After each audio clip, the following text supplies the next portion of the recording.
un office qui vit, grâce à vous, sur tous les territoires du Finistère, qui vit au contact, bien sûr, de nos locataires, mais plus largement au contact de concitoyens déjà engagés dans des associations que l'on soutient déjà. J'ai envie de dire, on va encore se rendre utile.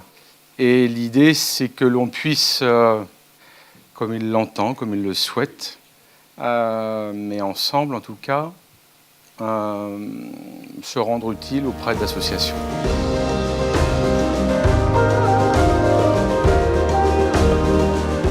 Aujourd'hui, on est en pleine phase de réflexion, une réflexion collective pour engager l'ensemble des salariés à s'investir dans des associations sur des thématiques qui nous sont déjà chères, à savoir l'environnement, la santé et puis bien sûr le social, puisque le social c'est le cœur de notre métier. Et là je me dis, ah ben alors là c'est quand même énorme, si finalement de ce petit jeu qu'on imaginait, on arrive à remplacer des médicaments, ça devient vraiment intéressant parce que ça veut dire que les enfants vont être plus réceptifs à ce qu'on va leur dire, que ça va diminuer les troubles du comportement post-opératoire. Voilà, ça c'est vraiment une chance. Et les sourires des enfants, finalement, c'est plus que du cuivre, c'est de l'or. Et puis finalement, si on reprend tout là depuis le début, par rapport à ce que je viens de vous raconter, qu'est-ce que j'ai fait? Rien. J'ai rien fait. J'étais chez moi et j'ai envoyé un mail. Cette journée avec vous, qui est donc, vous l'avez compris, une expérience, le début d'une histoire, et le souhait vraiment de votre direction, c'est que cette histoire, elle ne s'écrive pas sans vous. C'est suffisamment rare pour être souligné.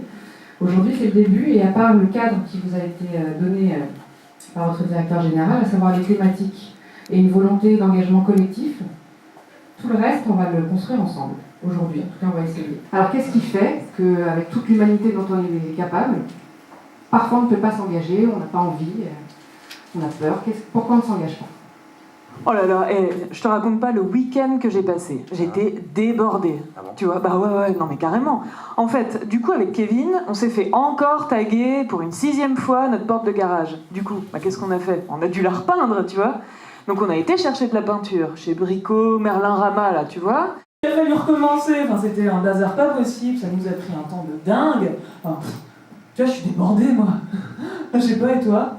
Moi, ce week-end, en fait, j'ai participé, j'ai fait 2 sessions le samedi et le dimanche.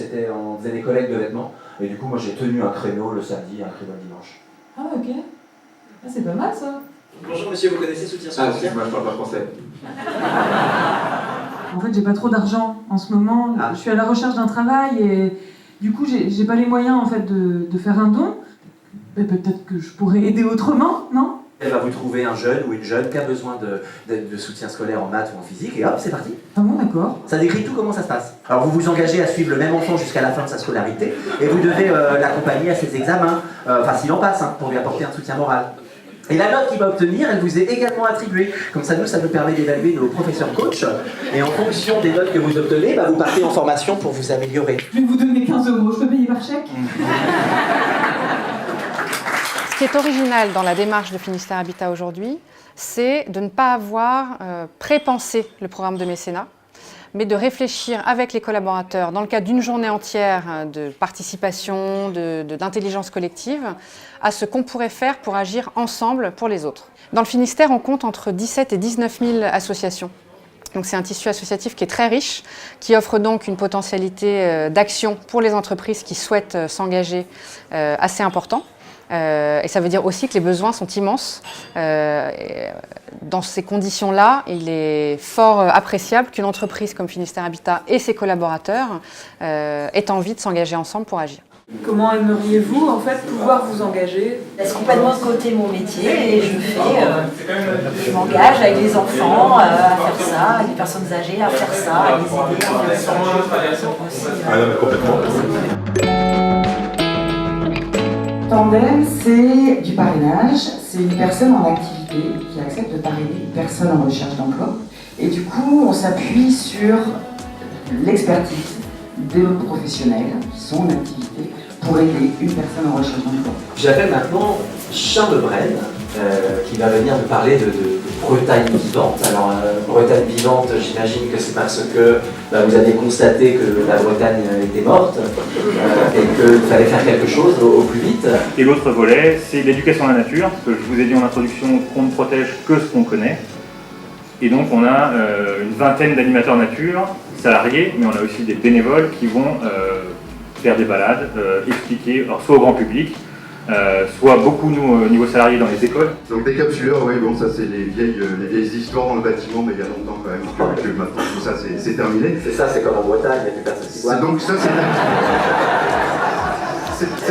c'est un marteau de charpentier.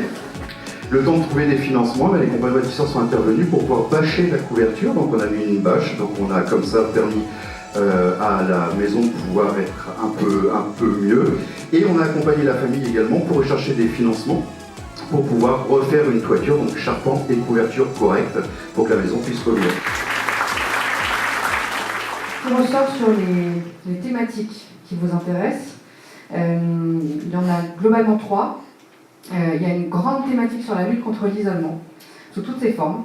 Et un deuxième point qui est le cadre de vie dans les quartiers. Et notamment comment on peut apporter des espaces verts, comment on peut travailler à la rénovation, la protection des espaces naturels, notamment les nettoyages de plages, le recyclage, le tri des déchets, les éco-gestes, tous ces sujets-là, et puis la protection de la biodiversité. La question centrale, c'est le temps.